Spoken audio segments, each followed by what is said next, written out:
हरे कृष्णा। तो सभी भक्तों का हार्दिक स्वागत है आज के प्रातःकालीन कक्षा में। आज 3 महोत्सव है। एक है भगवान श्री रामचंद्र की भार्या माता सीता का प्राकट्य दिवस, सीता नवमी।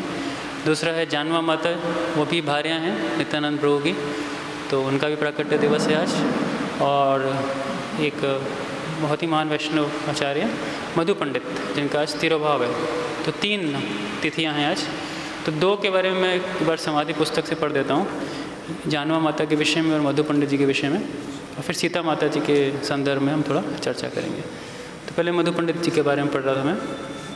श्री कृष्ण के प्रपौत्र वज्रनाभ ने 5000 वर्ष पूर्व वृंदावन में मूल गोपीनाथ अर्चा विग्रह की स्थापना की, लेकिन 500 वर्ष पूर्व परमानंद भट्टाचार्य ने यमुना के वंशीवट तट की भूमि को खोदकर इस विग्रह को खोज निकाला। श्री गदाधर पंडित के शिष्य मधु पंडित गोस्वामी ने इस गोपीनाथ विग्रह का पूजन किया। भक्ति रत्नाकर के कथानुसार करुणा वरुणालय श्री गोपीनाथ जी सर्वदा यमुना के रमणीक वंशीवट तट पर क्रीड़ा मग्न रहते हैं। उनकी अंग कांति प्रत्येक दर्शक का उर हर लेती है। जब गोपीनाथ जी के मनमोहक रूप की शामक मधुरिमा मन में प्रविष्ट होती है, यह तत्क्षण भौतिक अस्तित्व की धधकती हुई ज्वाला को शांत कर देती है। संप्रति मूल गोपीनाथ अर्च विग्रह जयपुर राजस्थान में स्थापित हैं। श्रीनिवास नरोत्तम एवं श्यामानंद द्वारा वृंदावन से गोस्वामी ग्रंथों से भरी बैलगाड़ी ले जाने से पूर्व मधु पंडित ने श्रीनिवास आचार्य को गोपीनाथ की पुष्पमाला देकर आशीर्वाद दिया।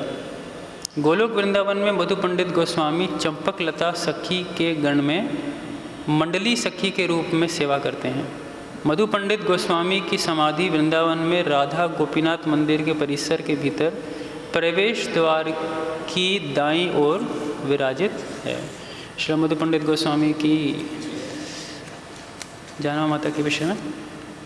श्री नित्यानंद की 2 पत्नियां वसुधा एवं जानवा देवी भगवान बलराम की नित्य प्रेयसी वारुणी व रेवती की विस्तार स्वरूपा हैं। पंचतत्व तथा चैतन्य महाप्रभु के अनेक नित्य पार्षदों के तिरोधान के उपरांत गौर पूर्णिमा के दिन खेतुड़ी में एक विशाल संकीर्तन उत्सव का आयोजन किया गया। गौरांग महाप्रभु के सहस्त्रों अनुयायियों जैसे नरोत्तम, श्यामानंद, श्रीनिवास, वृंदावन दास, मुरारी चैतन्य, परमेश्वर एवं मिनिकेतन राम ने प्रथम खेतुड़ी संकीर्तन महोत्सव में भाग लिया। उन्होंने गौरांग का आविर्भाव दिवस गर्जनशील कीर्तन, उमंगपूर्ण नृत्य तथा रसवंत प्रसाद के साथ मनाया। अभिराम अर्च विग्रहों के 6 समूह स्थापित किए गए। श्री जानवा माता ने अनुपम भोज पकाया तथा स्वयं समस्त वैष्णव वृंद को परोसा। नरोत्तम दास ठाकुर ने के प्रेम नाम कीर्तन के समय चैतन्य महाप्रभु, श्री नित्यानंद प्रभु तथा उनके समस्त पार्षदों के वहीं सहसा प्रकट हो जाने से सब आह्लादित हो उठे। जानवा माता के स्नेहिल भक्तजन उन्हें माँ जानवा के नाम से पुकारते हैं। उन्होंने संपूर्ण गौड़मंडल तथा व्रजमंडल की यात्रा की। जहाँ भी वे गईं, गौर भक्तगण ने प्रसन्नतापूर्वक उनका सेवा सत्कार किया। नित्यानंद स्वरूपिणी के नाम से प्रख्यात जानवा देवी प्रेमा भक्ति से ओतप्रोत थीं। अपने अनुकंपामय प्रचार द्वारा उन्होंने अनेक नास्तिकों व पापियों का निस्तार किया। श्रीला भक्ति विनोद ठाकुर कल्याण कल्पत्रों में जानवा माता के प्रति यह प्रार्थना करते हैं, हे जानवा देवी, इस दास पर करुणा कीजिए। अपने दिव्य गुणों की शक्ति द्वारा इस जीवन की कष्टप्रद स्थिति से मुझे मुक्त कीजिए। मैंने दृढ़तापूर्वक आपके चरण कमल रूप नाव के शरणागत होकर इस भव सागर को पार करने का निर्णय किया है। आप नित्यानंद शक्ति हैं, आप कृष्ण भक्ति की गुरु हैं। कृपया इस दास को अपने कल्पतरु रूप पदकमलों का आश्रय प्रदान कीजिए। आपने असंख्य पामरों का उद्धार किया है, कृपया उसी प्रकार मेरा भी उद्धार कीजिए। आज कृपा याचना करते हुए यह तुच्छ पातकी आपके पावन चरणों में प्रणत है। जनश्रुति के अनुसार श्री जानवा देवी ने वृंदावन के गोपीनाथ अर्चा विग्रह में प्रविष्ट होकर इस जगत का त्याग किया। व्रजलीला में वे अनंग मंजरी है। श्री जानवा माता की। और तीसरा महोत्सव जो आज है और जो हम यहाँ पे सेलिब्रेट भी कर रहे हैं वो है श्री रामचंद्र, भगवान श्री रामचंद्र की भार्या सीता माता का प्राकट्य दिवस। तो सीता माता के प्राकट्य के विषय में सीता माता खुद बताती हैं इस बात को, माता अनुसुईया को। ये अरण्य कांड की शुरुआत से पहले आपका अयोध्या कांड के आखिरी के सर्गों में आता है, जहाँ पे कि जब भगवान चित्रकूट में माता सीता और लक्ष्मण के साथ थे तो सती अनुसुईया के आश्रम में गए थे। तो अनुसुईया के विषय में आपने भागवतम में जरूर सुना होगा कि श्रीमद् भागवतम में माता अनुसुईया एक स्पेशल गुण के लिए जानी जाती थी, वह उनका सतीत्व के लिए। और जब माता सीता सत्य अनुसुईया से मिलती हैं तो वो अपने प्राकट्य के विषय में ही बताती हैं कि माता सीता का जो प्राकट्य है वो किसी एक साधारण जन्म की तरह नहीं है। जैसे भगवान के जन्म भी साधारण नहीं है, तो लोग गीता में देखते हैं ना, जन्म कर्म च मे दिव्यम एवं यो वेति तत्वतः तत्त्वदेहम पुनर्जन्म नैति मामेति सो अर्जुन। तो भगवान बताते हैं मेरा कोई जन्म कोई साधारण है नहीं। अगर मेरे जन्म और कर्म की दिव्यता कोई समझ जाए तो उसको पुनः इस संसार में जन्म नहीं लेना पड़ता। उसी प्रकार के जो भगवान की अंतरंगा शक्ति होती हैं उनका भी जो प्राकट्य है वो कोई साधारण नहीं होता है, राइट। एक नॉर्मल जीव की तरह नहीं होता है। इस नॉर्मल जीव जब संसार में जन्म लेता है तो हम देखते हैं कि पहले तो उसका जो रूप है वही सत नहीं है, असत है कि नहीं। कुछ समय रहता है शरीर, फिर शरीर को छोड़ना पड़ता है। चित्त नहीं है, ज्ञान से नहीं भरा हुआ है कि नहीं। पूरा ज्ञानता में जन्म लेते हैं, है ना। और आनंद तो है ही नहीं, है ना। तो निरानंद दुख से जन्म लेते हैं। इसलिए बच्चा जब भी जन्म लेता है संसार में, अगर वो पैदा होते रोए ना तो माना जाता है कि वो नॉर्मल बच्चा नहीं है। तो डॉक्टर उसको या तो चूटी काटेगा या कुछ करेगा ताकि रोए बच्चा। तो रोएगा तो मतलब नॉर्मल है। इस संसार में रोना एक नॉर्मल चीज़ है, तो रोना ज़रूरी है। लेकिन भगवान और भगवान की जो भार्या होती हैं अंतरंगा शक्ति, उनके साथ ये चीज़ लागू नहीं होती। तो माता सीता का भी प्राकट्य पृथ्वी से हुआ था, इसीलिए उनका एक नाम और आता है भूमिजा, क्योंकि भूमि से जन्मी थी वो, पृथ्वी से जन्मी थी। जबकि जनक महाराज, जनक वैसे टाइटल है क्योंकि उस जनक मिथिला प्रांत के जितने राजा रहे थे मिथिला क्षेत्र के, उनको जनक टाइटल दिया गया था। जैसे राजा निमि है, निमि भी जनक थे, 11वें स्कंद में आता है। और वैसे उनका वैसे नाम था शिरोध्वज, और उनके भाई थे, उनका नाम था कुशध्वज। और इन दोनों की दो बेटियां थीं।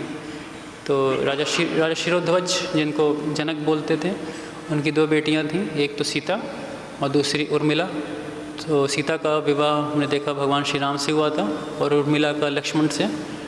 और कुशध्वज जो उनके भाई थे उनसे मांडवी और श्रुतकीर्ति।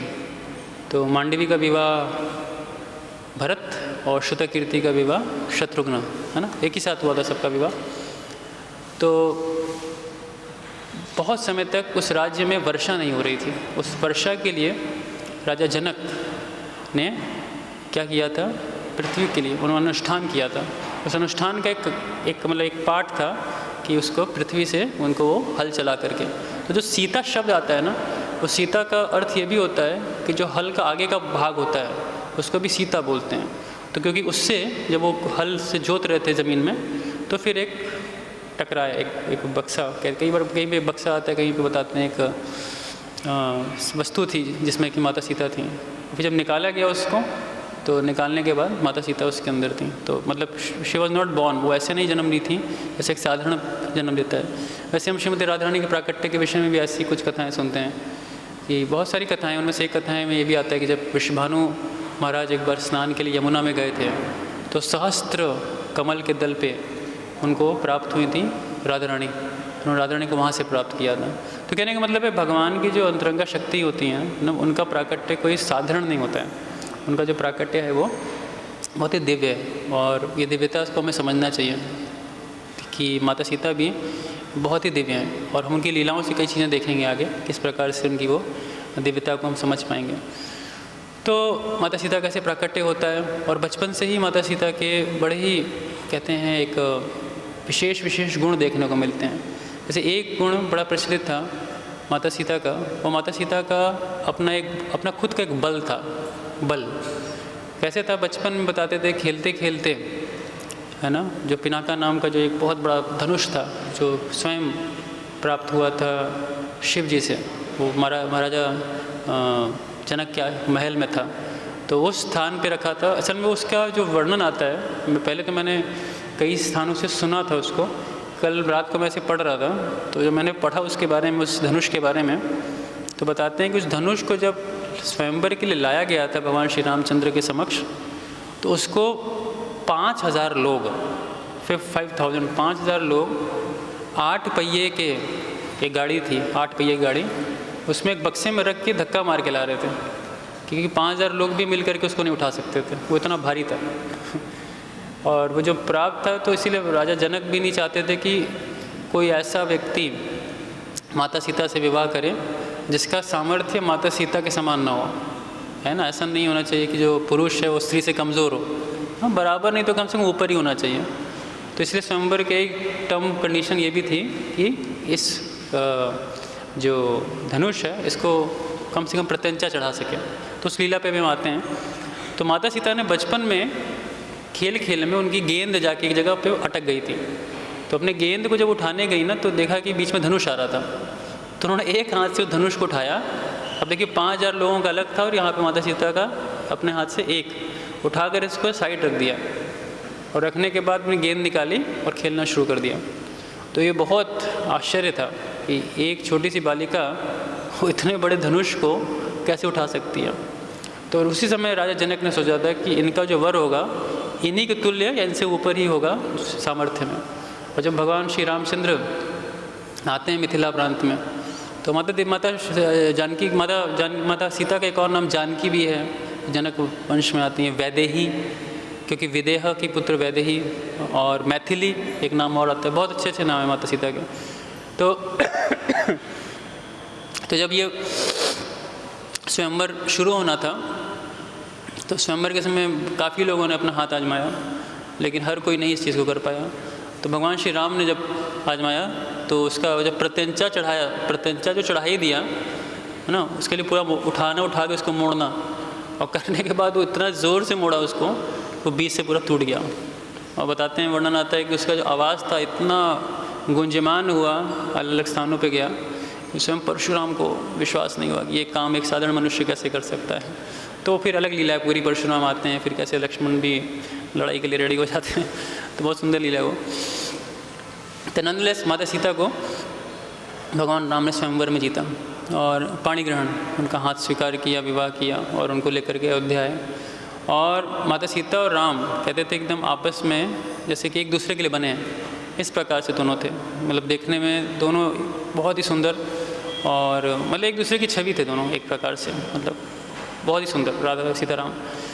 तो अयोध्या आए। अयोध्या का हम जानते हैं कि किस प्रकार से मंत्रा के कहने पे ये उनको, अयोध्या के जो राजा थे दशरथ, उन्होंने वनवास दिया भगवान श्री रामचंद्र को।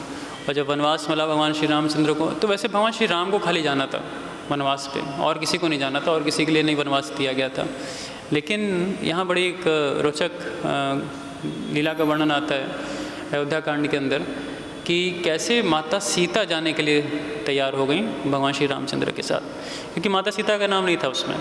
लेकिन हम शुरू से देखेंगे कि माता सीता बहुत सारे गुणों को प्रकट किए। उनमें से दूसरा गुण हम देखेंगे वो है माता सीता का त्याग, क्योंकि माता सीता चाहती हैं तो 14 वर्ष आराम से अयोध्या में रह करके अपना जीवन यापन कर सकती थी। लेकिन शुरू से माता सीता का एक और गुण बहुत प्राकट्य रूप से दिखता है, वो है उनका पतिव्रता, एक पतिव्रता स्वभाव। क्योंकि देखिए जो रामायण है ना, रामायण हमको धर्म सिखाती है, धर्म क्या होता है कि नहीं। हर ग्रंथ का अपना एक लक्ष्य है सिखाने का। जैसे श्रीमद् भागवतम, प्रेम उपमार्थ महान, अगर भगवान से प्रेम सीखना है तो उसके लिए श्रीमद् भागवतम, और धर्म सीखना है तो उसके लिए है रामायण। क्योंकि रामायण में एक एक प्रसंग ऐसे हैं जो धर्म की बहुत गहरी गहरी सिद्धांत को सिखाते हैं। स्वयं भगवान श्री रामचंद्र उनके लिए बोला जाता है राम विग्रवान धर्म, कि स्वयं भगवान क्या हैं, विग्रवान धर्म, वो धर्म के विग्रवान स्वरूप है भगवान श्री रामचंद्र। तो सिमिलरली जो माता सीता हैं वो भी दिखाती हैं कि किस प्रकार से जब वो भगवान के साथ लीला में आई हैं तो वो भी उस धर्म को पालन करने में भगवान श्री राम का पूरा सहयोग दे रही हैं। तो जब भगवान श्री राम जाके बताते हैं माता सीता को अपने वनवास के विषय में, तो माता सीता पूरा तैयारी कर चुकी थी कि मैं भी चलूँगी साथ में। तो भगवान राम बोले तो आपका तो है ही नहीं, आपको तो कोई वनवास दिया नहीं गया ना, तो आप कहाँ से वनवास में जाओगे, आपका तो वनवास का तो बनता ही नहीं कहीं से। तो लेकिन माता सीता का कहना तो नहीं, जब मैं आपकी भार्या हूँ तो जितना सुख और दुख होगा वो आपस में बटेगा ना, आधा आधा। तो मैं यहाँ तो आराम से रह नहीं सकती, और लोग क्या कहेंगे कि पति वहाँ चला गया और तुम यहाँ पे अपने आराम से रह रही हो, तो ये तो मैं तो कतई नहीं सुन पाऊँगी। और ऐसे करते करते दोनों में बहुत ही सुंदर वाद विवाद चलता है। लेकिन अंत में माता सीता भी है ना, वैसे बाह्य दृष्टि से कहा जाए तो शतरानी थी रघुवंशी है ना, लेकिन उनके मन में भी आ गया कि मैं भी अपने जिद पे आ गई तो आ गई, मैं भी पीछे नहीं हटूँगी। तो उन्होंने एक ऐसा तर्क दिया भगवान श्री राम को कि भगवान राम के पास भी इसका कोई उत्तर नहीं था। उन्होंने बोला कि जब मेरे पिता विवाह कर रहे थे आपसे तो उनके मन में एक संशय था। उन्होंने बोला तो नहीं, लेकिन आज मैं बोलती हूँ। अच्छा, क्या संशय था? क्योंकि आप इतने सुंदर हैं, इतने सुकुमार हैं, इतने कोमल हैं, तो विवाह के समय उनके मन में ऐसा एक संशय था कि क्या मैं अपने बेटी का विवाह एक पुरुष से तो कर रहा हूँ ना, ऐसा था। लेकिन आज मुझे लग रहा है मेरे पिता का संशय सही था, क्योंकि अगर पति इस कारण से मुझे लेकर नहीं जा रहा जंगल में कि वहाँ पे रक्षा करना पड़ेगा, वहाँ मुझे बचाना पड़ेगा, ये सब तर्क दिए थे भगवान ने। मैं बहुत, क्योंकि कथा बहुत लंबी है तो इसे शॉर्ट में बोल रहा हूँ।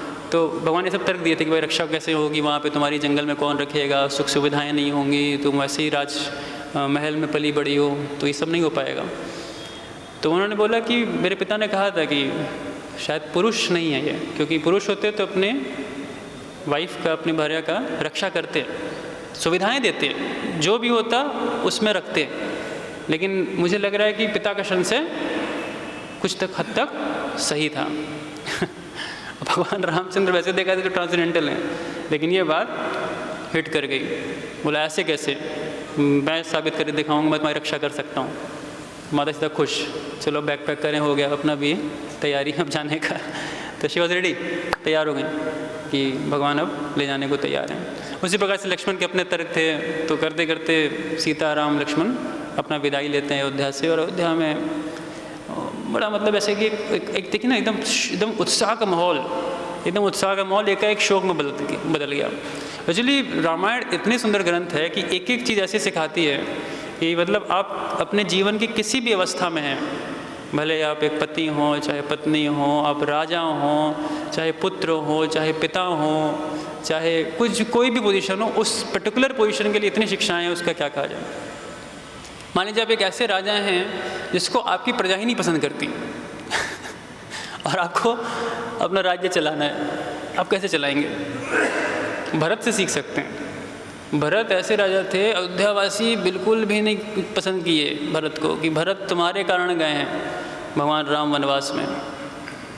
मैं एक रामायण की कथा सुन रहा था, बता रहे थे कि भरत को सुबह 2 बजे उठ करके नंदीग्राम से सरयू आके स्नान करना पड़ता था। क्यों? क्योंकि 4 बजे अयोध्यावासी पहुंच जाएंगे, और वो पहुंच गए तो पत्थर मारेंगे सुबह सुबह उसको देखेंगे तो। अब सोचिए ऐसा राजा जहाँ की पब्लिक अगर देख ले तो पत्थर मारना शुरू कर दे उसको। सुबह 4 बजे कोई दुश्मनी निकालने लगे अपनी, तो उसको सुबह आकर के इतना जल्दी स्नान करके जाना पड़ता था। तब भी सेल्फलेसली 14 वर्षों तक भरत ने क्या किया था? सेवा की थी भगवान की, बिना किसी एक्सपेक्टेशन के। बहुत बड़ा त्याग है ना, कि आप राजा भी हैं लेकिन आपने कोई भोग विलास भी नहीं किया, लेकिन एक त्याग की भावना के साथ अपने भगवान की सेवा को भी, कहते हैं कि जैसा अयोध्या था उस अयोध्या को 1% भी नीचे नहीं गिराया उन्होंने, है ना। ऐसा नहीं कि अयोध्या ऐसा बना दिया कि लूटो खाओ सारे, no, everything was so perfect. But the point was अपने पर्सनल जीवन में उन्होंने बहुत तपस्या की थी भरत ने। तो इसी प्रकार से सारे कैरेक्टर्स बहुत शिक्षाप्रद हैं रामायण के अंदर। तो माता सीता जब इस प्रकार से फिर वनवास की ओर जाती हैं, तो वनवास में भी बताते थे कि जो चित्रकूट, पहले लोग जब जाना शुरू करते हैं तो अयोध्या से फिर गंगा पार करके प्रयाग भारद्वाज मुनि के आश्रम, और फिर वहाँ से चित्रकूट, और चित्रकूट में भगवान का अलग अलग जगहों पे अलग अलग मत है। कहीं पे बताते हैं कि 10 वर्ष, कहीं पे 12 साढ़े 12 वर्ष। तो जितने भी वर्ष भगवान चित्रकूट में थे, तो वो एक्चुअली में माता सीता और भगवान राम की बड़ी गुह्यतम लीला थी वहाँ पे, माता सीता और भगवान श्री राम की चित्रकूट के अंदर, और काफ़ी वर्ष तक वहाँ पे रहे चित्रकूट में। लेकिन रामायण रामायण का जो आगे प्रसंग बढ़ता है धीरे धीरे ना, तो उसके बाद कुछ लीलाएं ऐसी बढ़ती हैं जो रामायण के पूरी स्टोरी को क्लाइमैक्स तक लेके जाती है। और उसमें कैसे होता है कि जब भगवान श्री राम जब अरण्यकांड, जब दंडकारण्य में प्रवेश करते हैं, ऋषियों से मिलना शुरू करते हैं, तो उसके बाद से फिर हम जानते हैं कि पंचवटी में किस प्रकार शूर्पणखा आती है, और शूर्पणखा को वहाँ पे भगवान के ने ऑपरेशन, उसका नाक काटते हैं, और उसके बाद फिर माता सीता का अपहरण होता है। तो देखिए, माता सीता का जो अपहरण होता है, मैं कुछ प्रसंग चैतन्य चरितामृत से ही बताना चाहूँगा आपको, क्योंकि ये दर्शाता है पहली चीज़ तो कि माता सीता कोई साधारण नहीं थी, मतलब कोई साधारण स्त्री नहीं थी। क्योंकि साधारण की बात क्यों कर रहा हूँ मैं, क्योंकि आज भी कई ऐसे लोग हैं भारतवर्ष के अंदर जो कि माता सीता को ना एक फेमिनिस्ट मॉडल की तरह देखते हैं, जिसमें कि वो दिखाते हैं कि पुरुषों ने कितना अत्याचार किया है स्त्रियों के ऊपर, और उसका ज्वलंत उदाहरण प्रभु श्री राम है ना। जैसे कि कहते हैं अग्नि परीक्षा। हाँ, अग्नि परीक्षा क्यों, माता सीता की अग्नि परीक्षा क्यों ली गई? माता सीता पे विश्वास नहीं था भगवान राम को, चलो मान लिया, ठीक है, आपने अग्नि परीक्षा ले ली। दूसरा, आप किसी भी स्त्री को गर्भवती अवस्था में कैसे जंगल में छोड़ के आ सकते हो अकेले? ये तो बहुत ही दर्दनाक प्रसंग है। अंत में उत्तरकांड क्या आता है कि जब एक धोबी ने ये बात बोल दी थी ना अपनी वाइफ को, भगवान राम जब अयोध्या में निकले थे छुप करके सब देखने, सब ठीक ठाक चल रहा है कि नहीं, तो धोबी ने कहा था अपनी पत्नी को कि देखो, मैं राम नहीं हूँ जो तुम्हारी इस गलती के लिए तुमको क्षमा कर दूँगा। तो भगवान राम को बहुत वो लगा।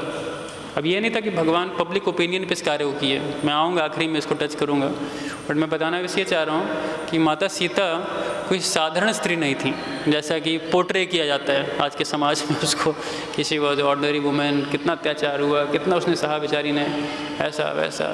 No, she was transcendental. और ये कुछ हमें प्रसंग मिलेगा चैतन्य चरितामृत से माता सीता के विषय में। तो एक बार की बात है, श्री चैतन्य महाप्रभु दक्षिण भारत यात्रा पे थे, करते करते वो पहुँचे दक्षिण भारत के दक्षिण मथुरा में।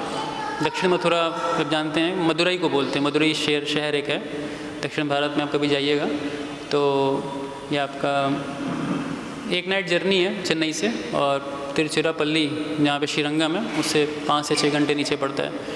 तो मदुरई में जब ये स्थान पे पहुँचे दक्षिण मथुरा में, तो श्री चैतन्य महाप्रभु एक ब्राह्मण से मिले, और ब्राह्मण के घर जब गए तो उस समय दोपहर का समय हो गया, तो दोपहर के समय मध्याह्न भोजन का समय था। तो क्या होता है वहाँ पे, महाप्रभु कहे तोरे सुन महाशय, मध्याह्न हैले के ने पाक नहीं है। उन्होंने अपने ब्राह्मण को कि भाई दोपहर का समय हो गया, दोपहर का समय होने से आपने अब तक भोजन नहीं पकाया, कुछ पकाना चाहिए भोजन, क्योंकि समय हो चुका है प्रसाद का, आपने कुछ पकाया नहीं।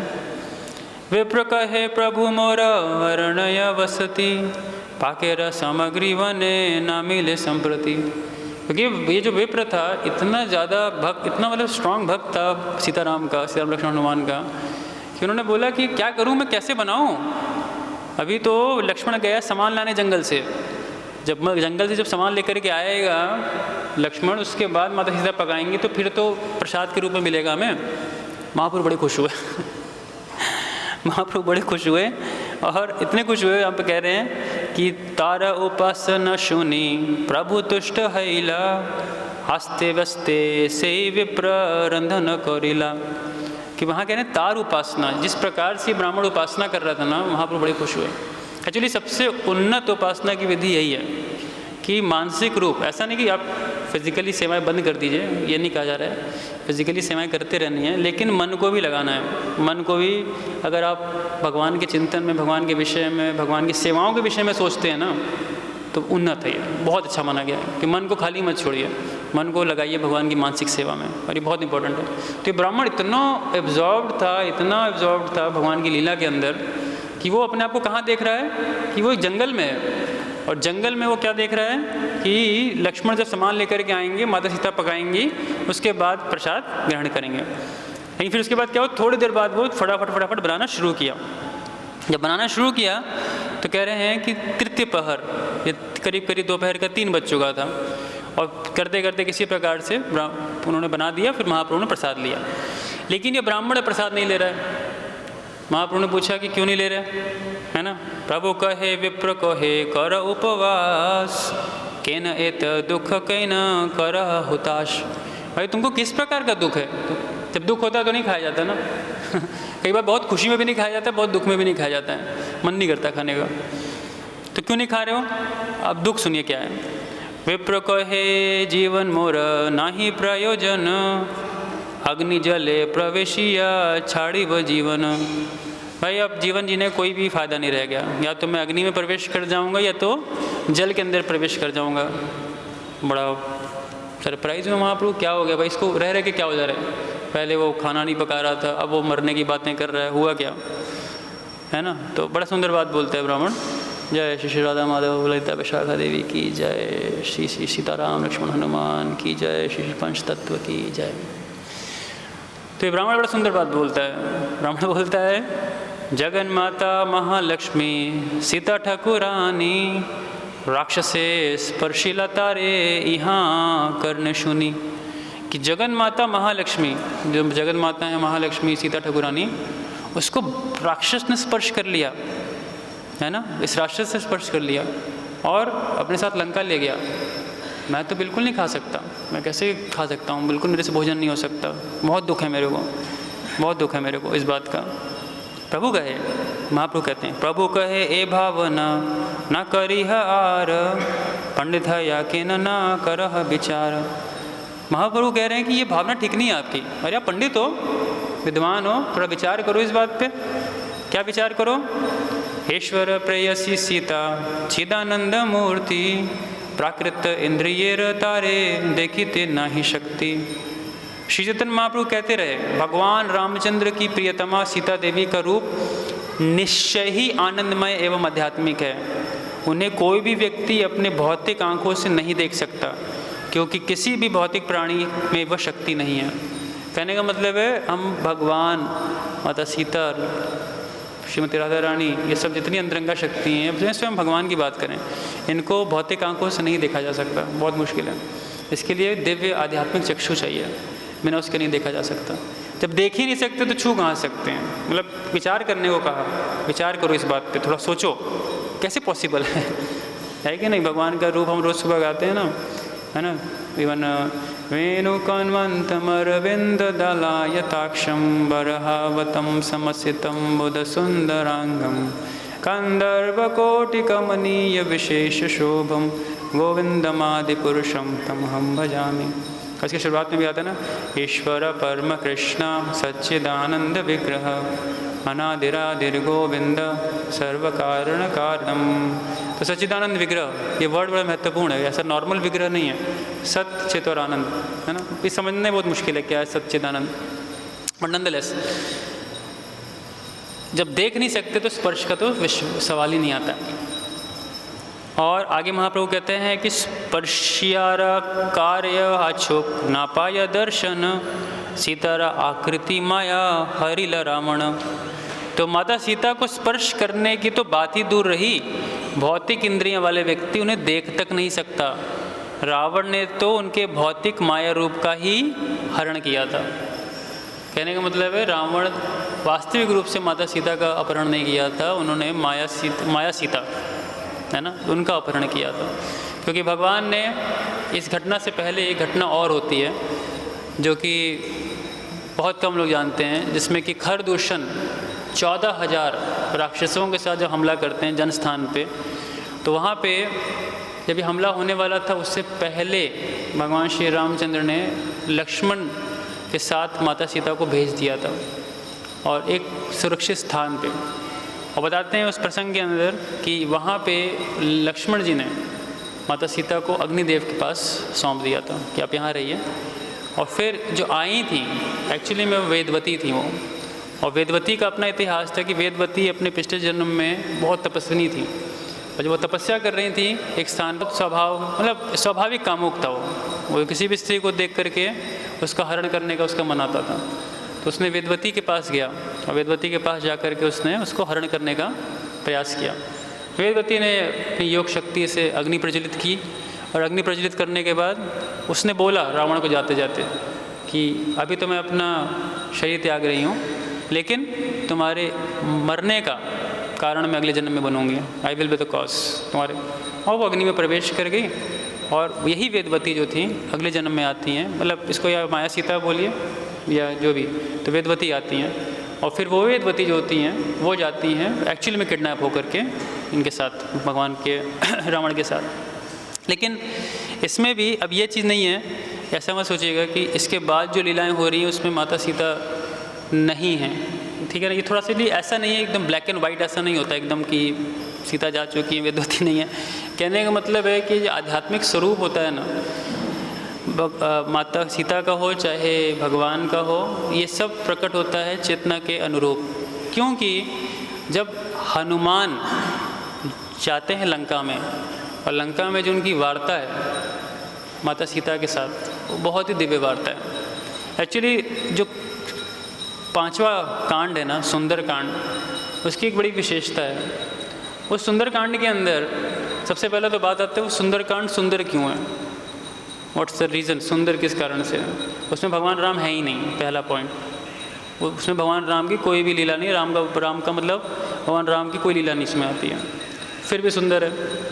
सुंदरता का कारण क्या है वहाँ पे, एक आचार्य बताते हैं ऐसा कि सुंदरता का मतलब है जब एक जीव भगवान की जो अंतरंगा शक्ति, और जब इन दोनों के बीच में भक्ति के भाव से आदान प्रदान होता है ना, तो वो जो सुंदरता प्रकट करती है, वो सुंदरता इस संसार की किसी सुंदरता के तुल्य नहीं है। आप प्रभुपाद जी की एक बुक पढ़िएगा, साइंस ऑफ सेल्फ रियलाइजेशन, आत्मा साक्षात्कार का विज्ञान, उसमें एक चैप्टर है ट्रुथ एंड द ब्यूटी, है ना, ट्रुथ एंड द ब्यूटी। इसमें प्रभुपाद बताते हैं कि जो सत्य है वो कितना सुंदर है, लेकिन वो सुंदर सत्य प्रकट कैसे हो सकता है वो समझना पड़ेगा। और जो इस संसार का सो कॉल्ड ब्यूटी है लिक्विड ब्यूटी, तो उसमें पूरा लिक्विड ब्यूटी कहानी दी हुई है। और लिक्विड ब्यूटी कहानी आपने ज़रूर पढ़ी सुनी होगी, जिसे राजा जाता है एक स्त्री के पास और स्त्री को बोलता है कि तुम बड़ी सुंदर हो, मुझसे विवाह कर लो। तो स्त्री कहती है कि हाँ मैं विवाह करूँगी, लेकिन 1 हफ्ते बाद विवाह करूँगी, लेकिन आपको तो मेरी सुंदरता चाहिए ना, तो मैं अपनी सुंदरता अलग करके रखूँगी, मेरी सुंदरता आप ले जाना और मेरे को छोड़ देना। तो 1 हफ्ते बाद वो स्त्री काफ़ी ज़्यादा दवाइयाँ लेती है, काफ़ी मलमूत्र त्यागती है ना, सारा जितना गंदा शरीर से निकलता है सब उसने एक कंटेनर में छुपा के रखा रहता है। और जब 1 हफ्ते बाद राजा आता है तो उस राजा के लिए सुंदरता अलग करके रखी हुई है, एक बूढ़ी स्त्री और उसकी सुंदरता अलग से रखी हुई है। तो जब राजा आता है तो बोलती है यही सुंदरता, ले जाओ मेरी सुंदरता। तो इस संसार की सुंदरता ये है लेकिन वास्तविक सुंदरता क्या है, जब तक भक्ति नहीं है ना वो सुंदरता प्रकट नहीं होती है, वो निकल करके नहीं आती है। तो वास्तविक रूप से भक्ति की जो परम काष्ठा अगर कहीं देखने को मिलेगी रामायण के अंदर, एक्चुअली सुंदरकांड में मिलेगी। कई लोग भारत में ऐसे रीति भी है और कई सारी चीज़ें हैं कि लोग सुंदरकांड का पाठ वाठ करते हैं हनुमान जी से रक्षा की कामना के लिए कि रक्षा प्राप्त हो, और बहुत सारे उसके अलग अलग हैं। किसी के ऊपर शनि का बड़ा गहरा प्रभाव चल रहा है तो लोग सुंदरकांड का पाठ शनिवार वगैरह कर रहे होते हैं बैठ के मंदिरों में इकट्ठे होकर के कि सुंदरकांड करेंगे थोड़ा सा हनुमान जी शनि से बचाएंगे हमको, ऐसा होगा वैसा होगा। तो जो भी है, जो भी धारणा पाल रखी है, लेकिन वास्तविक रूप से सुंदरकांड की सुंदरता यहाँ पे है। और उसके लिए वो प्रसंग आपको पढ़ना पड़ेगा जब अशोक वाटिका में हनुमान जी का वार्तालाप होता है माता सीता से, और बहुत सुंदर वार्तालाप है। मैं थोड़ा सा उसके बारे में ज़रूर बोलना चाहूँगा क्योंकि उसमें भी माता सीता की बहुत दिव्य गुणों का एक वो आता है निकल करके, भाव आता है निकल के। अच्छा, मेरा पहला इसके बाद एक प्रश्न ये है, हमें समय कितना है, वो कितने बजे तक क्लास? 9:30 टाइम 9:30 9:30 कोई दिक्कत नहीं, ठीक। तो माता सीता किडनैप हो गई, माता सीता का अपहरण हो गया, माता सीता गई लंका में अशोक वाटिका, और अशोक वाटिका में माता सीता बंधन के रूप में वहाँ थी। अब वहाँ पे भी जो माता सीता का संघर्ष था ना, बहुत ही ज़्यादा था, क्योंकि रावण क्या कर रहा था, रावण बहुत तरीके अपनाता था, बहुत तरीके। रावण मतलब अगर कहा जाए he was totally Sita consciousness है ना। उसके बाद और कोई कॉन्शियसनेस नहीं थी, बस वही थी कि किसी तरह उसको मैं डरा के, धमका के, लालच दे करके, जैसे भी उसको बस मैं वो कर लूँ। कई लोग तो मतलब ये तक बोलते हैं कि है ना, रावण का कितना तो धैर्य था, कितना सज्जन पुरुष था, कितना जेंटलमैन था। जब तक सीता एग्री नहीं की तब तक उन्होंने टच नहीं किया, है ना। ऐसे ही कुछ साल पहले एक वीडियो निकाला था एक ने, तो उसने बोला था कि मेरे को राम जैसा पति नहीं चाहिए, मुझे रावण जैसा भाई चाहिए उसको।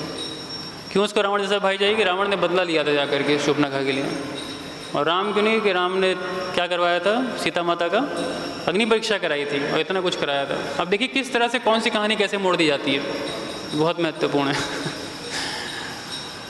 लेकिन रावण इतना सज्जन पुरुष नहीं था जितना सज्जन पुरुष दिखाते हैं। कई लोग ने रावण संहिता और कई रावण के गुणगान में किताबें भी लिखनी शुरू कर दी हैं, कि उनका कहना है, देखिए ये जो एक सोच है ना, बड़ी खतरनाक होती है। क्या बोलूँ, नाम नहीं ले सकते, बट एक सोच है बस। ये सोच कहती क्या है, history is written by the person who won it, है ना। History is written by the victors, सरल भाषा में कहें तो। इतिहास उसे नहीं लिखा है जिसने इतिहास में जीता है, हारने वाला कभी इतिहास लिख नहीं सकता है। इसलिए राम सही हैं, क्यों? क्योंकि राम ने इतिहास लिखवाया है।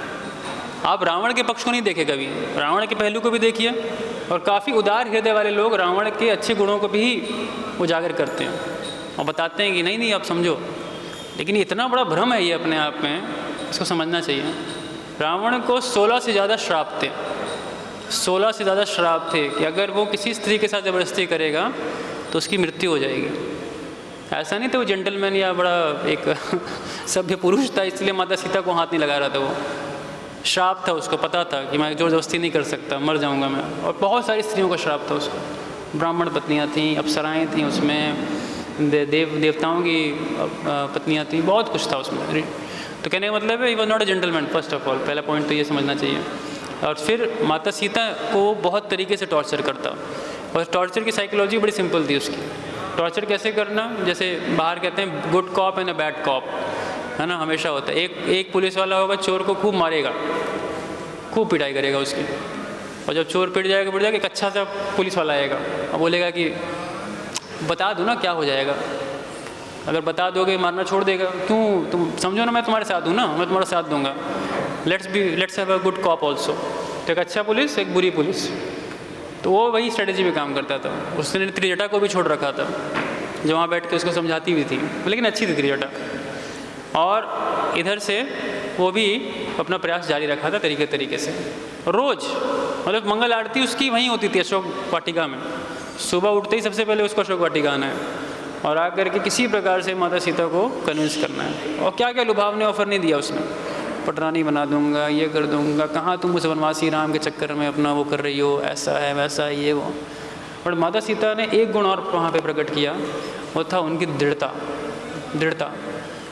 उनकी दृढ़ता थी कि चाहती तो वो रावण की पटरानी बन सकती थी, लेकिन नहीं, उन्होंने भगवान श्री राम को चुना। और इसमें बहुत बड़ी शिक्षा हमारे लिए क्या है कि एक्चुअली हम सब के साथ भी यही है, अनन्य भक्ति के मार्ग में जब अनन्य भक्ति का प्रयास कर रहे हैं ना, भगवान के अनन्य भक्ति प्राप्त करने का, केवल भक्ति प्राप्त करने का, तो उस समय कहीं ना कहीं हम सब के जीवन में भी कोई ना कोई रावण प्रवेश करता है और कोई ना कोई लुभावने ऑफर देता रहेगा। और दो ही कंडीशंस में हमें तोड़ सकते हैं। एक कंडीशन है जब इतना सुख आ जाएगा जीवन में, इतना सुख आ जाएगा कि भगवान को ही भूल जाएंगे। ठीक है, भक्ति है, कर लेंगे, क्या जल्दी है, क्यों इतना जल्दी कर रखा है, क्यों इतना फैनेटिक हो रखा है, लेट्स बी वेरी कूल, काम, be balanced. Balance is the key word. वो बैलेंस करो, बैलेंस। ज़्यादा पागल हो जाओगे भक्ति में, ठीक नहीं है, थोड़ा आराम से भक्ति करनी है। और दूसरा एक्सट्रीम है कि इतना दुख आ जाता है कि छोड़ो भाई, इतनी भक्ति कर ली, भगवान साथ ही नहीं दे रहे हैं हमारा कुछ। तो उस पहलू के तहत लोग क्या करते हैं, छोड़ देते हैं कई बार। दोनों ही कंडीशंस में ना समता बनाना बहुत ज़रूरी है, दृढ़ता बनाना बहुत ज़रूरी है, क्योंकि भगवान इस दृढ़ता से बहुत प्रसन्न होते हैं। जब भगवान गीता में भी कहते हैं ना महात्मानस्तु मां पार्थ देवीं प्रकृतिमाश्रितं भजन्ते अनन्य मनसो भूतादि अव्ययम्। उसके बाद नेक्स्ट वर्स में कहते हैं सततं कीर्तयन्तो मां यतन्तश्च दृढव्रतं नामस्यन्तश्च मां भक्त्या नित्ययुक्त उपासते। ये 2 वर्ष बड़े महत्वपूर्ण हैं गीता के। वो महात्माओं के लक्षण बताते हैं कि महात्मा कौन होते हैं। देवी प्रकृति में आश्रित, देवी प्रकृति मतलब माता सीता है ना, राधा रानी, इस पे आश्रित होते हैं, मतलब भक्तों की बात की है। महात्मानस्तु मां पार्थ, लेकिन उनके अगले गुणों का वर्णन कहाँ आता है। सततम कीर्तयन्तो मां, हमेशा कीर्तन करना, उनके नाम का, गुण का, लीला का गुणगान करना। और हाँ, सततम कीर्तयन्तो मां यतन्तश्च दृढव्रता, ये पॉइंट बहुत इंपॉर्टेंट है। यतन करना, यतन करना, इंटरनल एंडेवर्स, क्योंकि इंटरनल एंडेवर्स आसान नहीं होते हैं, लड़ना पड़ता है अपने अंदर की दुनिया से। ये 2 दुनिया है, एक तो बाहर की है जो चल रही है, इस पर कुछ हार्डली कोई कंट्रोल है हमारा, लेकिन यहाँ की जो दुनिया है वैसे इस पर भी बहुत कंट्रोल नहीं है, लेकिन इस पर अगर थोड़ा सा कार्य करना शुरू करें तो भगवान भी सहयोग देते हैं। और बिल्कुल भी निराश नहीं होना चाहिए, उत्साह निश्चय धैर्य के साथ तत्त कर्म प्रवर्तनात्, है ना। और इसके लिए बहुत दृढ़ता चाहिए। माता सीता एक शिक्षा दे रही हैं, वैसे तो वो एक लीला है जो चल रही है, लेकिन उसकी एक शिक्षा भी है। और वो शिक्षा क्या है कि इतने सारे रावण हमारे जीवन में आएंगे, लेकिन अनन्य भक्ति के मार्ग में कभी भी प्रभु श्री राम के जो चरण कमल है ना, उसको नहीं त्यागना, नहीं त्यागना कभी। और इसमें सबसे बड़ी हेल्प और करेगा हमारी भक्त करेंगे, जो हनुमान के रूप में प्रवेश करेंगे हमारे जीवन में, है कि नहीं। भक्त होंगे जो हनुमान के रूप में प्रवेश करेंगे और आ करके हम सबकी मदद करेंगे। हनुमान ने वो रोल प्ले किया था। हनुमान जब आए सुंदरकांड के अंदर, आप सब सुने होंगे किस प्रकार से हनुमान ने पूरा छलांग लगाया मेनक पर्वत। मेनक ने बोला आराम करो, इतनी जल्दी क्या है। बोला नहीं नहीं नहीं, अभी मिशन पे हैं, अभी आराम नहीं हो सकता। इसके आगे बढ़े सिमिका, सुरसा, सिमिका लास्ट है, सुरसा। तो सुरसा क्या थी, नाग माता, मुंह बड़ा करती जा रही है। और हनुमान जी वो अपने को बड़ा करते जा रहे हैं, वो और मुंह बड़ा करती जा रही है, वो और बड़ा करते जा रहे हैं। ईगो फाइट्स होती हैं, ऐसे ही होता है ना। तुमने ऐसे कैसे कहा, तुमने ऐसे कैसे कहा, तुम अपने आप को समझते क्या हो, तुम ये क्या हो, तुम वो क्या हो। वो रुकता नहीं है, वो बढ़ता रहता है, बढ़ता रहता है। हनुमान जी को इंटेलिजेंस काम किया, बोला कि इससे लड़ाई का अंत ही नहीं होने वाला कभी। तुरंत छोटे हुए, प्रवेश करके मुंह में, और बोले देखो पूरा कर दिया ना आपकी बात, आपने बोला तो मुंह में प्रवेश करना पड़ेगा, कर गया मैं, बस बाहर आ गया। सुरसा भी टेस्ट ले रही थी, सुरसा ने बोला ओके डन फिनिश, सुरसा बाहर आ गया। तीसरे में बढ़े तो सिमिका द्वेष का मूर्तिमान रूप थी, देख ही नहीं सकती थी, क्योंकि हनुमान जी ने क्या किया था, पहले मेनक रोके, सुरसा रोकी, फिर उन्होंने सोचा मैं थोड़ा और ऊपर उड़ता हूँ, जितना ऊपर उड़ूंगा ना उतना क्या होगा, ये जो नीचे के डिस्टर्बेंसेस हैं कम आएंगे। लेकिन सिमिका ने देखा कि अरे बहुत ऊपर उड़ रहा है, बहुत ऊंचा उड़ रहा है। तो उसके पास क्या थी, एक शक्ति थी। वो शक्ति थी कि परछाई से रोक सकती थी किसी को। वो ऐसी ऐसी शक्तियाँ थी असुरों के पास। तो कई बार होता है ना, हमें भी जब मतलब बोलना नहीं चाहिए, साधना अवस्था में होते हैं तो किसी न किसी भक्त से द्वेष हो जाता है। काफ़ी उछल रहा है ये, काफ़ी ऊपर चला गया ये, काफ़ी इसके फॉलोअर बन गए हैं, काफ़ी नेम फेम कमा रहा है ये, काफ़ी हो रहा है, ज़रा इसको नीचे उतारना पड़ेगा मेरे को। तो वो अपने तरीके से उतारते हैं नीचे उसको। लेकिन यहाँ पे सिमिका ने क्या किया, परछाई को रोक लिया। हनुमान जी बढ़ ही नहीं रहा गया, बोला पूरी एनर्जी तो लगा रहा हूँ लेकिन बढ़ क्यों नहीं रहा हो गया। देखा तो सिमिका ने परछाई रोक रखी थी। तो एनवी का कोई इलाज नहीं है द्वेष का। फाइनली हनुमान जी को सिमिका को मारना ही पड़ा। फिर लंकनी, और फिर लंकनी को एक झापड़ मार के घुसे अंदर लंका के अंदर, और लंका में जाके लंका का ऐश्वर्य, ओहो सही में लंका बहुत ऐश्वर्यवान थी। मतलब कोई भी भगवान की भक्ति छोड़ सकता था अगर लंका का ऐश्वर्य देख ले तो। उसके लिए बस प्राप्त हो गया जो मुझे प्राप्त करना था। है ना, कई बार लोग भक्ति में आते क्यों हैं, क्या पर्पस होता है कि भाई थोड़ा सुख संपत्ति घर आवे, कष्ट मिटे तन का, जय जगदीश हरे, जय जगदीश हरे और जय जगदीश हरे। तो बस ये भगवान की तरह पूरी कर दें तो काम खत्म हो जाएगा हमारा, है कि नहीं। तो अगर कोई लंका देख लेता है ना तो तुरंत ही बोलता ठीक है प्रभु राम आप ठीक हो अपनी जगह पे, आप वनवास करते रहो, हम लंका में एंजॉय करते हैं लाइफ कुछ टाइम। बट नहीं, हनुमान का डिटर्मिनेशन था कि नहीं, जिस मिशन पे आए उस मिशन को पूरा करना है। और ये तो कम था, जब लंका के अंदर के ऐश्वर्य देखे हनुमान ने, ओहो क्या रावण था, रावण की लंका, सही में रावण की लंका थी वो। वैसे तो कुबेर की थी, उसको भी धोखा दे के लाया था रावण ने, लेकिन जब देखा उसने तो बहुत आश्चर्यचकित हनुमान, इतनी सारी रानियाँ अप्सराएँ, ओहो, कोई व्यक्ति पागल हो जाएगा देख करके। और जब घर प्रवेश किए उसके महल में तो उसने पूरे विश्व का जो नक्शा था उसने एक कारपेट के रूप में बना रखा था, कारपेट, कि इसको कहाँ अटैक करना है, कहाँ जाना है, पूरा ब्रह्मांड का नक्शा उसके पास था, रावण के पास। इतना उसका ऐश्वर्य था। और रावण विश्राम कर रहा है, उसके बगल में एक रानी थी।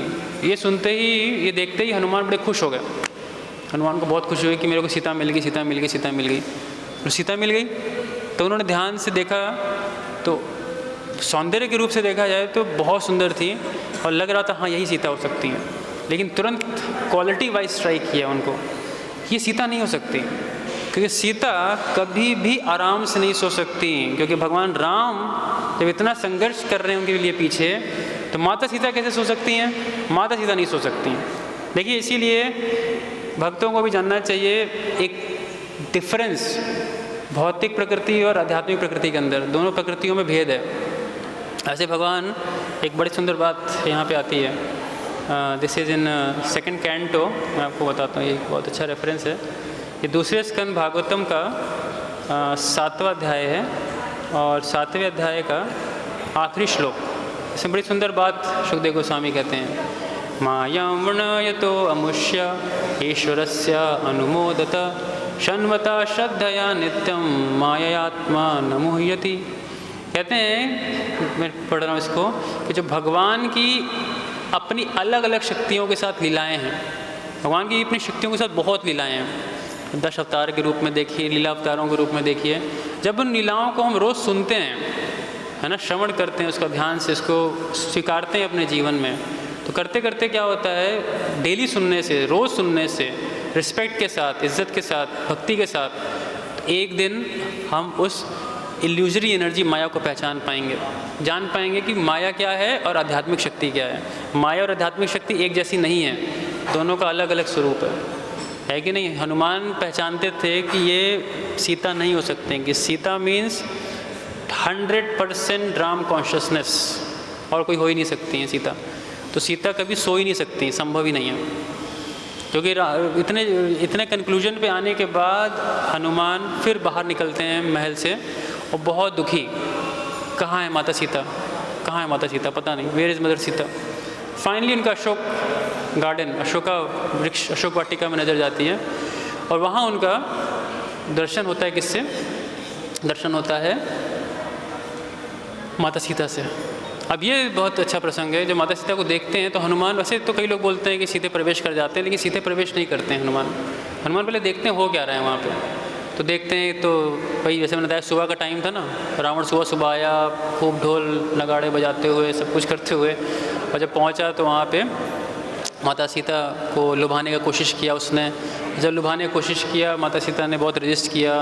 फिर उसने बोला कि 2 महीने बचे हैं, अगर तुम नहीं मानी तो मैं तुमको काट काट के खाऊंगा और मैं मार दूंगा, ये कर दूंगा, वो कर दूंगा, मैं खाऊंगा, राक्षसियाँ खाएंगे, सब मिलके खाएंगे तुमको, ऐसे बहुत टॉर्चर। और माता सीता इतनी दुखी कि वो रो रो के उनका बुरा हाल था कि कब भगवान आएंगे बचाने को, कब भगवान हमें बचाने को आएंगे। और उतने में हनुमान सब देख रहे हैं और करते करते हनुमान चाहते तो इंटरवीन कर सकते थे, लेकिन हनुमान का भी इंटेलिजेंस ऐसा था, वो जानते थे कि इंटरवीन करने से पूरा प्लान और पूरा मिशन बर्बाद हो जाएगा। तो सबसे पहले मेरे को अगर किसी का कॉन्फिडेंस जीतना है यहाँ पे, तो मुझे कॉन्फिडेंस जीतना है माता सीता का, क्योंकि माता सीता ही नहीं विश्वास की अगर मेरे को, तब तो पूरा मिशन फेल हो जाएगा। तो इसीलिए कृष्ण भक्ति के अंदर जब तक वो अधिकार और जब तक वो स्वीकारिता भगवान के अंतरंगा शक्ति की नहीं है, तब तक भगवान की पूर्ण रूप से भक्ति कर पाना संभव नहीं। It's very possible. इसीलिए ऐसे ब्रजवासी बोलते हैं, ऐसा मैंने ब्रजवासियों ने सुना है, राधा रानी के संदर्भ में बोलते हैं, कहते हैं without permission no admission. Without permission no admission, है ना। जब तक परमिशन नहीं है भगवान की, इसीलिए ब्रज में देखें ना, लोग बोलते हैं राधा रानी का नाम लेते हैं, राधा रानी की कृपा की याचना करते हैं, क्योंकि पता है कि ठाकुर जी की भक्ति नहीं मिलेगी बिना श्रीमती राधा रानी के परमिशन के बिना। और सेम चीज़ भगवान श्री राम के चरण कमल भी प्राप्त नहीं होंगे बिना माता सीता के परमिशन के बिना। तो ये बात हनुमान भी जानते थे कि I have to win the confidence of mother Sita first, मेरे को कॉन्फिडेंस जीतना है माता सीता का पहले। तो सब कुछ हो जाता है। उसके बाद ब्राह्मण चला जाता है, राक्षसियाँ अपना सो जाती हैं और त्रिजटा आके कुछ समझाती है थोड़ा। उसके बाद फाइनली माता सीता बैठती हैं, बहुत विलाप कर रही होती हैं, बहुत शोक कर रही होती हैं। और शोक करते करते करते उनके मन में आता है कि जो मेरे बाल हैं, इन बालों से मैं क्या करती हूँ, अपना एक फंदा बनाती हूँ, फांसी का फंदा बनाती हूँ और इसको मैं पेड़ पे डाल करके अपने को मार लेती हूँ। क्योंकि मैं कब तक सोऊंगी, 10 महीने हो चुके हैं, भगवान अब तक नहीं आए हैं, है ना, कब तक ये परीक्षा लेंगे भगवान मेरी। तो ऐसा सोच रही, तो उन्होंने ऊपर देखा ऊपर देखा तो बंदर, कि अब तक बंदर था नहीं वहाँ पे कहीं पे पूरे लंका के अंदर। लंका बहुत वेल मैनेज थी, बंदर तक एक प्रवेश नहीं कर सकता था वहाँ पे। तो ऐसा मैनेजमेंट रावण का था, है ना। कई बार होता है हाई सोसाइटीज़ में या बहुत अच्छे वेल ऑर्गेनाइज सोसाइटीज़ में आप किसी भी पशु को ऐसे घूमते फिरते नहीं देख सकते आप, है कि नहीं। तो जब ये हुआ यहाँ पे, तो उन्होंने जब बंदर देखा तो उनको डाउट हुआ कि भाई मैं स्वप्न देख रही हूँ कि मैं वास्तविक जागृत अवस्था में हूँ। तो यहाँ पे एक माता सीता के और गुणों का वर्णन आता है वहाँ पे रामायण में। तो उसको कहते हैं कि ये उनका एक दिव्य उन्माद था। माता सीता कोई दुखी नहीं थी, ना बहुत सफरिंग थी, ना टॉर्चर के थ्रू गुजर रही थी। वो भगवान की विरह में इतना ज़्यादा एक्चुअली आनंद में थी आंतरिक रूप से कि वो दिव्य उन्माद के रूप में प्रकट हो रहा था। वो क्या बोल रही हैं क्या नहीं बोल रही हैं उसका कोई सेंस नहीं बन रहा था वहाँ पे। तो अगर ये बंदर कहाँ से आ सकता है यहाँ पे, मैं स्वप्न तो नहीं देख रही हूँ, हाय रे स्वप्न। और बंदर को देखना कितना अपशगुन होता है, क्या अपशगुन हो रहा है मेरे साथ हो क्या रहा है, मुझे कुछ नहीं समझ में आ रहा है। इस तरह से वो एक प्रकार से दिव्य उन्माद को प्रकट करती हैं वहाँ पे। अब हनुमान नीचे उतरते हैं। हनुमान जानते हैं this is the right time, उतर के मुझे करना चाहिए।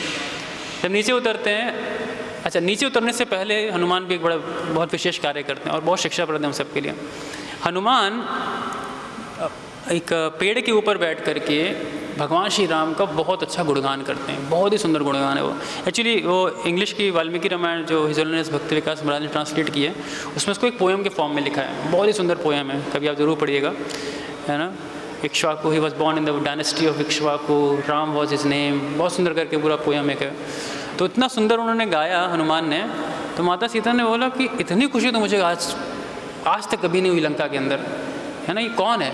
तो ऊपर देखा, मतलब देयर वर टू थिंग्स, तो वैसे भी देखा और फिर जब गुणगान भी सुना तो दोनों चीज़ों से बड़ा माता सीता प्रभावित हुई। बोला तो भैया तो बहुत ही अच्छा बंदर है, इतना अच्छा गुणगान कर रही है बंदर। और फिर जब देखा हनुमान ने कि कॉन्फिडेंस मैंने जीत लिया माता सीता को, तो नीचे उतरा और नीचे उतर के फिर गुणगान किया भगवान राम का।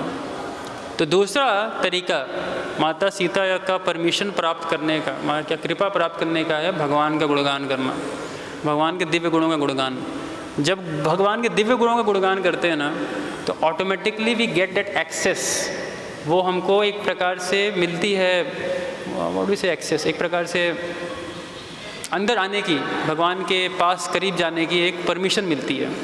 जैसे कि मैं एक उदाहरण से बताऊंगा आपको। जब जगन्नाथपुरी रथ यात्रा में श्री चैतन्य महाप्रभु नृत्य वगैरह किए, संगीत वगैरह, कीर्तन वगैरह किया, उसके बाद जब विश्राम कर रहे थे जगन्नाथ वल्लभ गार्डन में, तो वहाँ राजा प्रताप रुद्र गए और राजा प्रताप रुद्र भगवान के चरणों का मसाज कर रहे थे। करते करते गोपी गीत गाई, करते थे गोपी गीत का जब 9वां श्लोक गाया, तब कथामृतम तप्त जीवनम कवि विरीडितम कल्मषापहम श्रवणमंगलम श्रीमदाततं भुवि गृह्णन्ति ये भूरिदा जना। तो ये जब गाया भूरिदा भूरिदा भूरिदा, तो महाप्रभु ने अब तक जिसको परमिशन भी नहीं थी देखने तक की, महाप्रभु देखना तक नहीं चाहते थे। सारा भट्टाचार्य को बोला था ना, निष्किंचनस्य भगवद् भजनोन्मुखस्य पारं परं जिगमिशोर्भवसागरस्य संदर्शन विषयनामथ योषितां च हाँ हंत हंत विषभक्षंतो अपि असाधु। नहीं देखता मैं ऐसे लोगों को। कैसे लोगों को? तो 2 प्रकार के लोग, एक तो विषयी व्यक्ति जो एकदम स्त्री लंपट विषयी व्यक्ति है, और उसी समान की अगर कोई स्त्री है तो भगवान कहते हैं कि ऐसे लोगों के दर्शन से क्या होता है, जहर पी लेना ज़्यादा ठीक है। हंत हंत विषभक्षण, तो महाप्रभु ने दर्शन तक नहीं दिया था यहाँ पे। लेकिन महाप्रभु ने राजा प्रतापरुद्र का आलिंगन किया, क्योंकि इस वर्ष के अंदर बताया जाता है कि जब हम भगवान की कथा का प्रचार प्रसार करते हैं, भगवान की कथा के बारे में बोलते हैं, बताते हैं, तो होता क्या है, हम कितने लोगों को उनके दुखों से निकालते हैं। और वो दुख कैसे निकलता है, क्योंकि अंतरंगा शक्ति उस भक्त से प्रसन्न होकर के जो श्रवण करता है, सुनने वाला होता है, उसके हृदय में ट्रांसफ़र होती है और उसको उसके दुखों से निकालने के लिए सबसे पहले उसकी अज्ञानता को ख़त्म करती है, उसको दिव्य आनंद की एक अनुभूति देती है। और वही माता सीता के साथ था कि माता सीता ने जब गुणगान सुना तो सुनने के बाद वो इतनी खुश थी। एक्चुअली जब भी हम भगवान के बारे में गुणगान करते हैं ना, कई बार हमें लगता है प्रभु जी हम क्लास दे रहे हैं, 2 लोग बैठे हैं, 4 लोग बैठे हैं, कोई आता ही नहीं मेरी क्लास में, ये है वो है। सबसे बड़ी चीज़ है भगवान सुन रहे हैं, और भगवान से भी ज़्यादा मैं कहूँ तो भगवान के अंतरंगा शक्ति सुनती हैं जब भगवान के विषय में आप बोलते हैं तो, और वो आपको क्या देती है, वो फर्दर प्रेरणा देती हैं, भगवान गुणगान करो, उससे आप भगवान के करीब और जाओगे और भगवान को जानोगे, भगवान को समझोगे, भगवान के प्रति प्रगाढ़ भक्ति पैदा कर पाओगे। और यही चीज़ थी हनुमान के साथ। हनुमान को वो एक्सेस प्राप्त हो रहा था, लेकिन यहाँ पे हनुमान ने गड़बड़ कर दी। हनुमान ने सोचा और कॉन्फिडेंस में आके कि मैंने शायद माता सीता का जीत लिया है कॉन्फिडेंस, थोड़ा सा वो आगे बढ़े। देखिए अब तक बैठे थे किस स्थान पे, अब थोड़ा सा आगे बढ़े, करीब गए माता सीता के। अब माता सीता को डाउट हो गया कि करीब क्यों आ रहा है। वो चीखना चिल्लाना शुरू कर दिया, ये तो रावण है, इसने धोखा दिया, इतना गलत किया, इसने ऐसा किया, वो किया, ऐसे वैसे करते करते हनुमान समझ गए मैंने कॉन्फिडेंस तोड़ दिया। अब मुझे क्या करना है, दोबारा क्या रास्ता अपनाना है, फिर से गुणगान करना है फिर से भगवान गुणगान, और कोई ऑप्शन नहीं है। फिर गुणगान शुरू कर दिया, फिर गुणगान शुरू किया। फिर माता बहुत प्रसन्न, माता सीता बहुत प्रसन्न, गुणगान सुनते ही भगवान का बहुत प्रसन्न। माता सीता ने बोला पता नहीं है कौन, समझ में नहीं आ रहा, ये रावण है, राक्षस है, क्या है, कुछ आइडेंटिटी क्लियर नहीं हो रही है, लेकिन कुछ भी हो इसकी बातें बहुत अच्छी हैं ये बातें अच्छी कर रहा है, ये बातें बहुत अच्छी कर रहा है, भगवान राम का इतना अच्छा गुणगान कर रहा है, बहुत अच्छा है। और करते करते बहुत देर तक हनुमान बोलते हैं, माता सीता बहुत प्रसन्न होती हैं। और फिर फाइनली राम के बारे में बोलने के बाद हनुमान अपने बारे में बोलते हैं कि मैं मिशन पे हूँ, मैं आपके लिए आया हूँ, आपके लिए अगर आप मेरे को कुछ थोड़ा सा भी संदेश दे सकती हो जो मैं वापस जाके भगवान को दे दूँ, तो कम से कम ये कन्फर्मेशन आ जाएगा कि मैं आपसे मिला हूँ। तो हम लोग तो वैसे पढ़ते हैं कि माता सीता ने चूड़ामणि दिया था, वो आखिरी में आता है, वो तो लास्ट में जाके देती हैं। लेकिन यहाँ माता सीता चित्रकूट की एक बड़ी ही अंतरंग लीला थी उनकी और भगवान राम के बीच की, वो उन्होंने हनुमान को बताया। हनुमान बोला कि ये लीला जो थी मेरे और भगवान राम के बीच की, ये कोई और नहीं जानता है, ये खाली भगवान राम और मैं, इवन लक्ष्मण को भी नहीं पता इसके बारे में, तो मैं तुमको ये बता रही हूँ। तो आप देखिए ये जो इनर एक्सेस है, ये जो आंतरिक जो एक्सेस है भगवान की लीलाओं में प्रवेश करने का, मैंने बताया ना, विदाउट परमिशन नो एडमिशन तो माता सीता ने वो एक्सेस दिया गुह्यतम लीलाओं को उजागर करके। तो इसी प्रकार से जब बहुत हम भगवान के ऐसे गुणगान करते रहते हैं ना अपने हृदय से, तो धीरे धीरे हमें वो एक्सेस प्राप्त होता है अंतरंग लीलाओं तक भी जाने का भगवान के। करते करते हनुमान जी ने ये किया, और फिर हम जानते हैं कि माता सीता ने फिर आगे जाके उनको चूड़ामणि दिया, और फिर हनुमान ने उनको बोला कि ये आप 2 महीना क्यों, आप इंतज़ार क्यों करेंगे भगवान राम का, आपको वो भी इंतज़ार करने की ज़रूरत नहीं, आप मेरे पीठ पे बैठिए और मैं आपको उड़ा के ले जाऊंगा, एक झटके में सारा मामला ही ख़त्म करते हैं। तो माता सीता ने मना कर दिया, बोला नहीं, मैं भगवान श्री राम के अलावा किसी भी उसका पुरुष का स्पर्श नहीं करती, संभव नहीं है मैं आपके साथ जाऊँ। और दूसरा कि मैं भगवान राम को चाहती हूँ वो लेके जाए मेरे को यहाँ से, वो आए यहाँ लेने मेरे को, और वो भगवान राम की अपनी ही एक ग्लोरी को इस्टेब्लिश करेगा, अपनी एक महिमा इस्टेब्लिश करेगा कहीं ना कहीं। तो माता सीता रेडी नहीं हुए। तो अंततः फिर हम जानते हैं किस प्रकार से हनुमान वापस पहुंचते हैं। फिर पहुंचने के बाद हनुमान पूरी खबर देते हैं, सब कुछ होता है। फिर भगवान राम लंका पे चढ़ाई करते हैं और रावण का वध वगैरह सब कुछ होता है। इसके बाद आती है जब माता सीता की अग्नि परीक्षा। तब अग्नि परीक्षा को भी लोग बड़ा कहते हैं कि भाई भगवान राम को विश्वास नहीं था, माता सीता पे, क्यों अग्नि परीक्षा ली। तो भगवान ने, और वो भी बड़े, अगर आप रामायण को देखेंगे पढ़ेंगे तो बड़ी कठोरता से भगवान ने परीक्षा ली थी। इतना भगवान भी सॉफ्ट नहीं थे अपने साइड से कहीं ना कहीं, क्योंकि माता जब अशोक वाटिका से लाने की बात आई ना, तो सारे वानर गए पालकी लेकर के, पालकी में बैठा के लाएंगे। लेकिन जो वानर थे जब लेकर के आए तो इतना ज़मीन गर्म था, इतना कंकड़ पत्थर थे कि उनको भी दर्द कर रहा था वानरों को, और वो पालकी लेकर के आ रहे थे। तब भगवान राम ने बोला कि नहीं, रोको पालकी वहीं पे, है ना, नीचे उतारो। आपको लगेगा भगवान इतने कठोर क्यों हो रहे हैं, अभी तो मतलब इतने समय बाद मिल रहे हैं तो उनको तो तुरंत उनको एक्सेप्ट कर लेना चाहिए था। लेकिन नहीं, भगवान राम ने हर लीला एक ही चीज़ के बेसिस पे थी, मर्यादा पुरुषोत्तम तो थे भगवान, और दूसरा राम विग्रहवान धर्म। भगवान हर लीला से अपने एक धर्म की स्थापना करते थे। और एक डाउट भी ना एग्जिस्ट करे कि भगवान राम ने सबकी तो परीक्षाएं ली हैं, लेकिन जब अपने पे बात आई है तब उन्होंने क्या किया, चलो आगे बढ़ाओ, कोई टेस्ट नहीं है, आपको VIP पास के थ्रू एंट्री देता हूँ मैं। ऐसा कुछ भी नहीं था। भगवान राम ने उनकी भी परीक्षा कराई, माता सीता की भी। ये बाह्य कारण था। लेकिन आंतरिक कारण जानते हैं, पीछे जो मैंने बताया, अग्नि के पास उन्होंने ओरिजिनल सीता को छोड़ा था, और फिर वो माता सीता भगवान राम के पास मिलती हैं आकर के। दूसरा प्रसंग आता है जब भगवान वापस आ चुके हैं अयोध्या, भगवान का राज्याभिषेक हो चुका है, और राज्याभिषेक के बाद फिर राज्याभिषेक के जस्ट बाद फिर कुछ समय के पक्ष जब माता सीता गर्भवती होती हैं, तो एक दिन भगवान राम बुलाते हैं लक्ष्मण को। लक्ष्मण को बोलते हैं कि लक्ष्मण,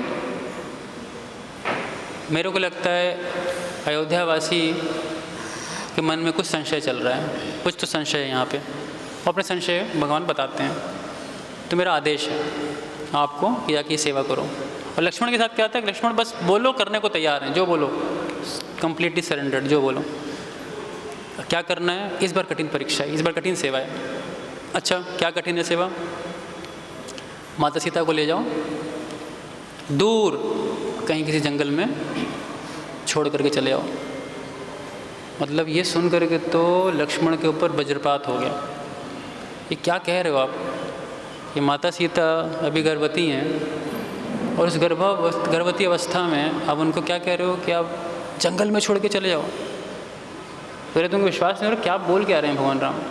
लेकिन भगवान ने इतना ज़्यादा उस चीज़ को एम्फसाइज़ किया, बोला नहीं, आप जाओ, छोड़ के आओ उनको। लक्ष्मण गए, सीता बस रो रहे हैं, रो रहे हैं, और भगवान की जो आज्ञा थी उसके बारे में बताया, और बोला आप रथ में बैठिए। क्या ऐसे ऐसे कि रथ में हमें जंगल में जाना है किसी कार्य से, बताया नहीं कि क्या कार्य है, में जाना है। ओहो, माता सीता को लेकर के लक्ष्मण पूरा रथ लेके जा रहे हैं, रोते हुए। माता सीता को समझ में आ रहा है लक्ष्मण रो क्यों रहे हैं इतना, ऐसा क्या हो गया रथ चलाने में इतना क्या रो रहे हैं। और कहीं दूर जंगल में जा कर के उन्होंने माता सीता को बोला अब उतरना पड़ेगा आपको। इतना मतलब ये दर्दनाक और इतना कठोर प्रसंग है ये कि भक्तों को बहुत वो लगता है, बहुत सही में एक बार मन में डाउट सा आ जाता है कि क्यों किया भगवान राम ने ऐसा। और फिर लक्ष्मण ने बोला वहाँ पे कि आप उतर जाओ, और फिर भगवान की जो इच्छा थी वो बताई। और ये बोलते ही लक्ष्मण और फूट के रोना शुरू कर दिए, हाय रे हाय, मैं क्या कर रहा हूँ, बोला सारे काम मेरे से क्यों करवाए भगवान ने, सारे गलत काम मेरे से करवाए, और ये अंत में भी यही करवाया मेरे से। लेकिन अब माता सीता का रिस्पॉन्स देखिए। माता सीता कहीं से वो नहीं था कुछ कि यार मेरे साथ इतना अन्याय कर दिया, इतना गलत कर दिया, ऐसा था वैसा था, है ना। अगर आज की डेट में हो तो पता नहीं पूरा भारी मोर्चा निकल जाएगा इस पे तो। लेकिन बिल्कुल नहीं, उन्होंने बोला कि भगवान की इच्छा है, भगवान ने चाहा है, तो इसके पीछे एक बहुत बड़ा कारण होगा। अब मेरी चिंता मत करो, क्यों? क्योंकि मैं भगवान की शक्ति हूँ।